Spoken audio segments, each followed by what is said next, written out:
Hello বন্ধুরা, কেমন আছো সবাই? আশা করছি সকলে ভালো আছো। প্রিয় বন্ধুরা, আজকে তোমাদের জন্য নিয়ে এলাম আরও একটি নতুন গল্প। আশা করছি তোমাদের দাঁড়িয়ে যাবে, তাই ভিডিওটা শুরু থেকে শেষ পর্যন্ত দেখো। সন্ধ্যার আকাশে মেঘ জমেছে একসাথে। মেঘগুলির আলিঙ্গনে ও ভালোবাসার উত্তাপে মেঘগুলি আর স্থির থাকা সম্ভব নয়। অঝোর ধারায় বৃষ্টির নামে কল কল করে নিচে পড়ছে। বৃষ্টির সাথে মানুষের অনেক মহব্বত আছে, একটি আকর্ষণ আছে। গম্ভীর হয়ে যায় মন, প্রেমিক প্রেমিকার মন ছুঁয়ে যায় অজানা এক আকর্ষণীয় লোভাতুর চাওয়ায়। আমি 23 বছর বয়সের যুবক। আমার আজ মনটা কেমন করছে। বারান্দায় বসে বসে নিতর দেহে বৃষ্টির খেলা দেখছি। মন জুড়ে চিনচিন করছে। বড়ই একা লাগছে। কিছু একটা আমার নেই। আমার কিছু একটা চাই। ভাইয়া, কি করছিস? আমি হম্বিতম্বি করে চেয়ে দেখি আকাশি নীল টি শার্ট পরে আমার গা ঘেঁষে দাঁড়িয়ে আছে আমার ছোট বোন কান্তা। আমি মুখ তুলে বলি, বসে আছি, বৃষ্টি দেখছি। তা আমি দেখছি ভাইয়া, কিন্তু তোমাকে খুব বিষণ্ণতা, একাকিত্বের ভেতর ডুবে থাকা মনে হচ্ছে। তোমাকে আমি অনেকবার বলেছি, জলি আপার আহ্বানে সাড়া দাও। জলি আপা তোমার জন্য পাগল। দুইজনে বসে বৃষ্টির খেলা দেখতে খুব মজা পাবে। কান্তা আমার 2 বছরের ছোট, ভীষণ চটপটে হাসিখুশি মেয়ে। পাতলা গড়নের লিকলিকে শরীর। যেমন সুন্দরী তেমন লেখাপড়াতেও খুব ভালো। আমি জীবনেও কান্তার সাথে কথায় জয়ী হতে পারি না। কান্তা কথার সাথে কথা মিলিয়ে খুব সাবলীলভাবে কাবু করে দেয়। আমাদের মাঝে খুব মিল। ভাই বোনের সম্পর্ক হলেও তুই তুকারি সম্পর্ক। বাহিরে গেলে কেউ বুঝতেই পারে না যে আমরা ভাই বোন। সবাই মনে করে বন্ধু। কান্তা জলিকে খুব ভালোবাসে, তাই কান্তার আশা আমি জলির সাথে প্রেম করি। জলিও অনেকদিন যাবৎ আমার সাথে সম্পর্ক করতে চেষ্টা করে যাচ্ছে। আমি প্রায় 1 বছর নেশায় আসক্ত ছিলাম। কান্তার কারণেই আমি সেখান থেকে ফেরত এসেছি। কান্তা আমাকে খুব ভালোবাসে। মা আমার নারী আন্দোলন করে, যা আমার পছন্দ নয়। নিজেকে প্রচার আর প্রসার করায় আম্মা খুব ভালোবাসে, তাই নিজের টাকা খরচ করে আন্দোলন করে, কিন্তু নিজের অনেক ভুল নিজেই দেখে না। সন্তানের উপর অধিকার আছে, তবে তাদের দেখার সময় উনার নাই। আমরা ভাই বোন ছোট থেকেই কেয়ার করি না আম্মাকে। আব্বা খুব ব্যস্ত ব্যবসায়ী মানুষ। তিনি আমাদেরকে টাকা দিলেই সব দায়িত্ব শেষ, এমন ধারণা পোষণ করেন। দেশ বিদেশ ঘুরে বেড়ায়। মা বাবার মধ্যে তেমন কেমিস্ট্রি আছে বলেও মনে হয় না। আমরা দুইজন নিজেদের ভুবন সাজিয়ে রেখেছি। আড্ডা মারা, বাহিরে যাওয়া, ঘুরে বেড়ানো সব আমরা একসাথেই করি। কান্তা আমার ঘাড়ে হাত রেখে বলে, ভাইয়া, জুলি আপা খুব ভালো মেয়ে। তোমাকে সুখী রাখবে। হ্যাঁ বলে দাও। আমি ফোন করে দেই, দেখবে এই বজ্রপাতে কাক ভেজা শরীর নিয়ে তোমার কাছে হাজির হয়ে যাবে। কাকা ভেজা শরীর দিয়ে আমি কি করব? কি বলো ভাইয়া, মোস্ট রোমান্টিক দৃশ্য হল মেয়েদের ভেজা শরীর। তুই এত কিছু জানিস কি করে? কেন ভাইয়া, আমি কি ফিডার খাই? আমি এখনো বাচ্চা নাকি? তুই কি কারোর জন্য ভিজিস নাকি? ভাইয়া, সিরিয়াল আছে না? তুমি শুরু করলে আমি চেষ্টা করতাম। তোমার জন্যই আমি কিছু করতে পারছি না। তোরে কে বাধা দিচ্ছে? যা খুশি করো। কি বলো? বিয়াদবি হয় না। দুনিয়াতে তুমি আগে আসছো, তাই তোমার আগে কিছু করতে হবে। না রে, আমার এই কমিটমেন্ট খেলা ভালো লাগে না। মা বাবার আচরণ দেখে এই খেলার প্রতি মন নেই। ভাইয়া, সেটা তাদের ব্যাপার। তাই বলে কি আমরা সেটা দেখে এখন নিজেদের কষ্ট দেব? ওদের মাঝে ভালোবাসা ছিল, আর সেটার প্রমাণ তুমি আর আমি। বাবা গরিব ছিল, তাই টাকার অভাব দূর করতেই টাকার প্রতি আগ্রহ বেশি। আম্মা আব্বার জন্য ঠিক নয়। তাই বলে কি আমরা ভুল করব? এত কিছু ভাবিস কি করে? তোর কেউ থাকলে বলো, বিয়ে দিয়ে দেই। ভাইয়া, আমি তোমার চিন্তা করি। তুমি এত হ্যান্ডসাম একজন মানুষ, আর তোমার গার্লফ্রেন্ড নাই। কি করে হয়?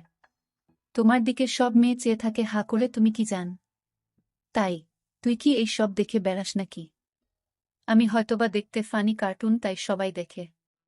না ভাইয়া, তুমি ফানি না, তুমি তাদের কাছে হানি। ওরা তোমায় দেখে দেখে গিলে খায়। যা কি বলছিস?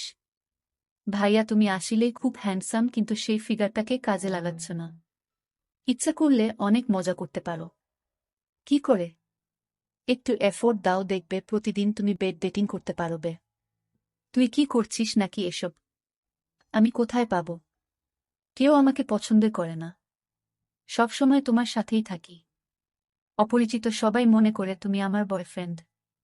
ভাই বোন হলেও তো আমরা ফ্রেন্ডের মতোই চলি। ফ্রেন্ডের মতো, কিন্তু বয়ফ্রেন্ড না ভাইয়া। তবে তুমি আমার ভাইয়া না হলে জোর করে হলেও তোমাকে বয়ফ্রেন্ড বানিয়ে নিতাম। যে কোনো মেয়ে তোমার জন্য পাগল হবে ভাইয়া, বলে আমার পেছন থেকে আমার গলা পেঁচিয়ে ধরে। আমি বাধা না দিয়ে বসে থাকি। আর কান্তা আমার বুকে হাত বুলিয়ে দিয়ে বলছে, জলি আপা তোমার এই সুটাম দেহের পাগল ভাইয়া। হাত বাড়িয়ে দাও, এনজয় করো। কান্তার হাত যেন থামছেই না। আমার শরীরে তৈরি হচ্ছে এক ধরনের কেমিস্ট্রি। চোখ বন্ধ হয়ে আসছে আরামে। আমি হাত ধরে ছাড়ানোর চেষ্টা করে বলি, কিরে তোর কি হয়েছে? তুই কি জলি হয়ে গেছিস নাকি? যেভাবে হাত দিচ্ছিস যেন তুই নিজেই জলি। কেন ভাইয়া, আমাকে কি জলি আপা মনে হচ্ছে? আমি তো জলি আপারও মতো না। কে বলছে? তুই অনেক সুন্দরী। কে আছে তোর মতো এত সুন্দর? আমি যদি তোমার বোন না হতাম, তুমি কি আমার সাথে প্রেম করতে? অবশ্যই করতাম। তোর মতো রূপবতী রাজকন্যা পাওয়া ভাগ্যের ব্যাপারও। কান্তা চট করে আমার সামনে এসে বসে আমার দুই পায়ের ফাঁকে। আমার দিকে চেয়ে থেকে বলে, ধন্যবাদ ভাইয়া, তোমার কাছ থেকে কমপ্লিমেন্ট পেয়ে আমি অনেক খুশি। You deserve a kiss from me. বলেই দিয়ে দেয় আমি কিছু বোঝার আগেই। কি করছিস কান্তা? কেন ভাইয়া, ভালো লাগেনি? ভাই বোনে লিপ টু লিপ দেয় নাকি? কুইক হয়। নো প্রবলেম ভাইয়া, বলে আমার মুখের খুব কাছাকাছি মুখ রেখেই কথা বলছে। সত্যি বলতে কি আমার ভালোই লেগেছে। কান্তা যেমন বুঝে গেছে সেটা তাই চট করে বলে উঠে, ইউ এনজয় ইট ভাইয়া। আমার দিকে চেয়ে বলে, সরি ভাইয়া। উঠে দাঁড়িয়ে রুমে চলে যায়। আমি সেখানে বসে থাকি অনেকক্ষণ। কাজের মেয়ে ডাকে সাড়া দিয়ে খাবার খেতে যাই।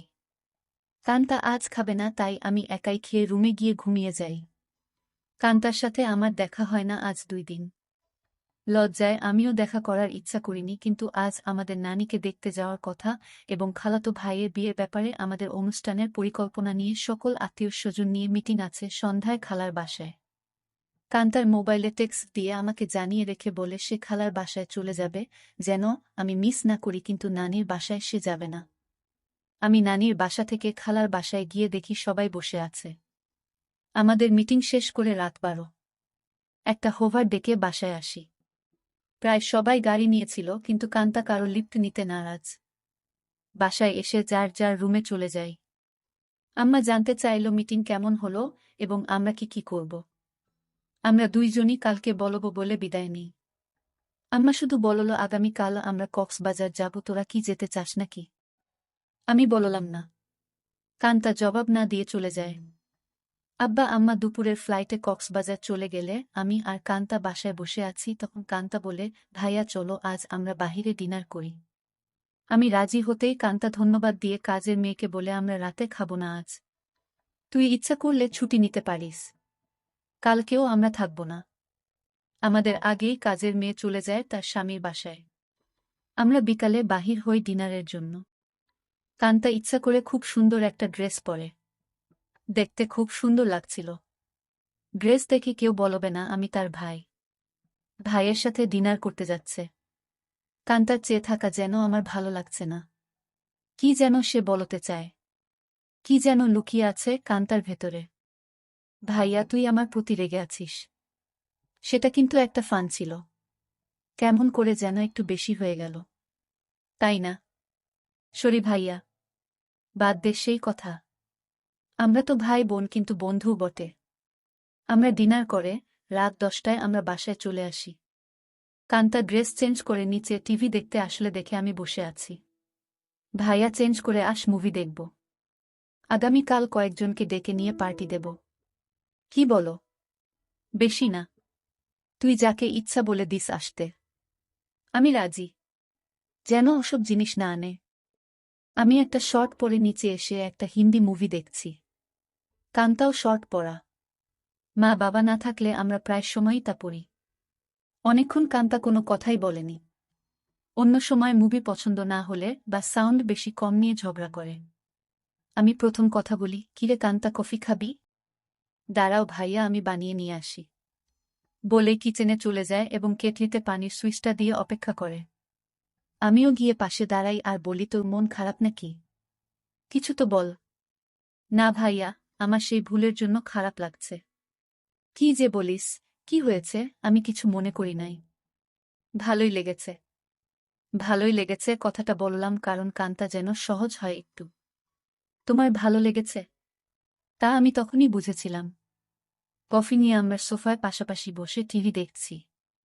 কান্তা আমার গাড়ে মাথা রেখে বলে, ভাইয়ে তুমি আম্মা আব্বাকে বলে আমাকে বিয়ে দিয়ে দাও। এত তাড়াতাড়ি বিয়ে করতে চাস কেন? আমি, না ভাইয়া, তুমিও করো। আমাদের তো আর লেখাপড়া করে চাকরি করতে হবে না। তাহলে এনজয় করি।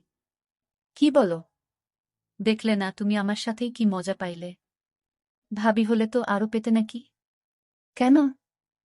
ভাবির কি দুইটা মুখ? আলাদা মজা লাগতো। আরে না ভাইয়া, মুখ একটা, জিহবা একটা ছাড়াও মজা লাগার আরো জায়গা আছে। আর সেদিন তুমি আমাকেই ভাবি মনে করে তোমার হাত অন্য জায়গারও খুঁজেছিল। কান্তা আমার কুলে মাথা রেখে বুক চেতিয়ে শুয়ে পড়ে। বলছি, জলি আপাকে কালকে ডাক দাও আর ইচ্ছে মতো হাতাও। অনেক বড় বড় আছে জলি আপারগুলো। আমার এত বড় দরকার নাই। ছোটই ভালো। ছোট ভালো বলে আমার গুলির দিকে কুনজরে দেখছ কেন? কি বলছিস? আমি কুনজরে দেখছি তা তুই কি করে বুঝলি? ভাইয়া আমার মাথার নিচের থেকে সংকেত দিচ্ছে। আমি টের পাচ্ছি বলেই হা হা করে হেসে উঠে বসে আর বলে, ভাইয়া আমি এখন জলি আপাকে ফোন দেই। এই ধূপসি মোটা জলি আমার লাগবে না। তোমার কি আমার মতো শুকনা কাঠ পছন্দ? তবে জলি আপা কিন্তু এক্সপার্ট। শুনেছি খুব আনন্দ দেয়। আমাকে অনেক কিছু শিখিয়েছে বলে আমার চোখে চোখ রেখে কেমন একটা ইশারা দেয়। আর বলে, তুমি কিন্তু আমার বুকে হাত দিয়েছিলে ভাইয়া সেদিন। কি করছিস কান্তা? তোর কি লজ্জা নাই? কান্তা আজব সব কাজ করতে লাগল। আমি বললাম, কান্তা তুই কিন্তু অনেক দূর চলে যাচ্ছিস। ভাইয়া আমি অনেক দূর যাচ্ছি না। ভাইয়া এই মুহূর্তে আমার ভালো লাগছে তোমার জিনিসটা ধরে রাখতে। আর সেটাই সত্য। প্লিজ বাধা দিও না। কান্তা তুই আমার ছোট বোন। খুব আদরের। আমি চাই না সামান্য একটু ভুলের জন্য আমাদের জীবন নষ্ট হোক। ভুলের মাঝে আমরা বেঁচে থাকি। ভাইয়া আমাদের সম্পর্কে ফাটল ধরবে না। কান্তা এইসব তুই শিখলে কোথায়? ভাইয়া, বয়স হয়েছে, মুভি দেখি আর আমার কাছে রাবারের একটা আছে। সেটা দিয়ে প্রতিরাত প্র্যাকটিস করি। সব শিক্ষার বড় শিক্ষা হলো সেটা। সব মেয়েদেরই বিয়ের আগে এই শিক্ষা অর্জন করা উচিত। অনেকক্ষণ আমাদের মাঝে কোনো কথা নেই, শুধু একে অপরের শ্বাসরুদ্ধকর মুহূর্তকে এনজয় করি। এত সুখ এত আয়েশ জীবনে পাই নাই। কান্তা আমার কানের কাছে বলে, ধন্যবাদ ভাইয়া। তুমি তো বাজিমাত করে দিয়েছ। আমার খালতো ভাই সোহানের বিয়ে আগামীকাল। আমরা খালাতো মামাতো ভাই বোন 15 জন। আর সোহান সবার বড়। ভাই 10 জন আর বোন 5 জন। এই প্রথম একজন ভাইয়ের বিয়ে। গত বছর সোহানের বোন লিজার বিয়ে হয়েছে। অনেক আনন্দ ফুর্তি করেছি আমরা। কান্তা আর লিজা আমাদের সকল ম্যানেজমেন্টের দায়িত্ব নিয়েছে। খুব ব্যস্ত। আজও সকাল সকাল চলে গেছে। সোহান ভাইয়াদের ছাদে ডিজে পার্টির আয়োজন হবে আজ রাতে। আব্বুর ক্লায়েন্ট ঢাকায় কানাডা থেকে আসছে। তাই সকাল সকাল হোটেল থেকে তাদের নিয়ে ব্রেকফাস্ট করে ফ্যাক্টরি পরিদর্শন করতে হবে। আম্মু অনেক রাগ করেছে কারণ আম্মু চায় বিয়ের বাড়িতে যেন থাকে। বিয়ের দিন সারাদিন ছুটি আছে বলে আব্বু চলে যায়। আমি 11টায় ঘুম থেকে উঠে দেখি সেজেগুজে বসে আছে, খালার বাসায় যাবে এবং সেখান থেকে মেয়ের বাড়িতে কিছু জিনিস নিয়ে যেতে হবে। আমাকে দেখেই বলে, কিরে আজ অন্তত একটু তাড়াতাড়ি উঠলে কি হয়? কাজের মেয়েকে না বলে আজ নিজেই নাস্তা দেয় আমাকে। আর ফোনে বড় খালার সাথে স্পিকারে দিয়ে কথা বলছে। ড্রাইভার আমাদের বাসার সামনে বসে আছে যেন তাড়াতাড়ি যায়। কি ব্যাপার আম্মু, আজ নিজে এত আদর করে নাস্তা দিচ্ছ ব্যস্ততার মাঝেও? ফোনে থেকেই আম্মু বলে, তুইও তো আম্মুকে আদর করে অনেক কিছু খাইছিস তাই। একটু চামচামি করছি যেন আসল জিনিসটা পাই। বড় খালা বলে, কার সাথে কথা বলছিস ছাবিনা? ছাবিনা আমার মায়ের নাম।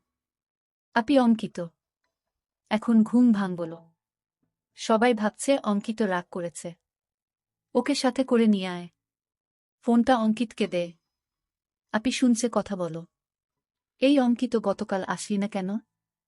সবাই ভাবছে তুই রাগ করেছিস। কারো ফোন ধরিস নাই কাল বিকালে। রাগ করিব কেন? গতকাল আম্মুর একটা বিশেষ অ্যাসাইনমেন্ট নিয়ে ব্যস্ত ছিলাম। সেটা করে দিয়েছি। তাই আম্মু আজ খুব খুশি। 2টার আগেই চলে যাব খালা। আমার নাস্তা শেষ হতেই আম্মু এসে বলে, এই অঙ্কিত, আমরা আবার কখন করব সেটা ভেবেছিস? এত ব্যস্ত হচ্ছ কেন? এই 3 দিন আমরা খুব ব্যস্ত থাকব। ওমা 3 দিন? ড্রাইভার বাহিরে বসে আছে। এখন যাও, দেখি সময় করে একটা কিছু করে দিব। কাজের মেয়েকে 3 দিন ছুটি দিয়ে আম্মু বলে, যা তোর স্বামীর সাথে এনজয় করো। 2000 টাকাও হাতে দেয়। শান্তা নামের কাজের মেয়েটা আমাদের পরিবারের খুব ভালো সম্পর্ক। আমরা সবাই নিজের মতোই ভালোবাসি। শান্তা বলে, আমি আগামীকাল বড় খালার বাসায় যাব, কথা হয়েছে। আমি খালাকে বলেছি কাজে সহায়তার জন্য। তাহলে তো খুব ভালো। আমাকে না জানিয়ে তোরা সব ঠিক করে ফেলেছিস। খালা আমাকে চিঠি দিয়ে দাওয়াত দিয়েছে। অনেক কাজ আছে না? সোহান ভাইয়া অনেক ভালো মানুষ, তাই উনার বিয়েতে সাহায্য করতেই হবে। ঠিক আছে, যা। বাহিরে ড্রাইভারকে গিয়ে বলো আমার 5 মিনিট লাগবে। তুইও দাঁড়িয়ে থাক, তোকে নামিয়ে দিব। আমাকে আম্মু বলে, অঙ্কিত একটু উপরে আয় তো তাড়াতাড়ি বলে সিঁড়ি দিয়ে চলে যায়। আমি উপরে যেতেই আমার বলে, অঙ্কিত যেতে মন চাইছে না। তোর সাথে এনজয় করতে মন চাইছে। এখন যাও, কথা দিলাম আজ সন্ধ্যায় কিছু একটা করে দিব। সত্যি দিবে তো, নাকি জোয়ান মাইয়াদের পেয়ে আমাকে ভুলে যাবি? আমার শিরায় শিরায় আগুন জ্বলছে। কথা দিলাম ডার্লিং। আজ অনেক দিন পর আমার শখের বাইকটা বাহির করে ঠিক সময় খালার বাসায় পৌঁছে যাই। বাড়িটা খুব সুন্দর করে সাজিয়েছে। গুলশানে এমন 3 তলা বাড়ি আর সামনে পেছনে বাগানওয়ালা বাড়ি খুব কম। এক পাশে বাবুর্চিখানা বানিয়েছে। সেখানে মিতু আপা দায়িত্বে। যার যা দরকার মিতু আপা অর্ডার করে। আমাকে দেখেই বলে, এনিথিং স্পেশাল লাগবে? না আপু, সবার স্পেশাল থেকে একটু একটু করে চেকে নিলেই আমার হবে। ভেতরে ঢুকেই কান্তার সাথে দেখা। ভাইয়া এসেছিস? চল উপরে যাবি, ছাদে। আয়োজন কেমন হয়েছে দেখবি। বলে টেনে উপরে নিয়ে যায়।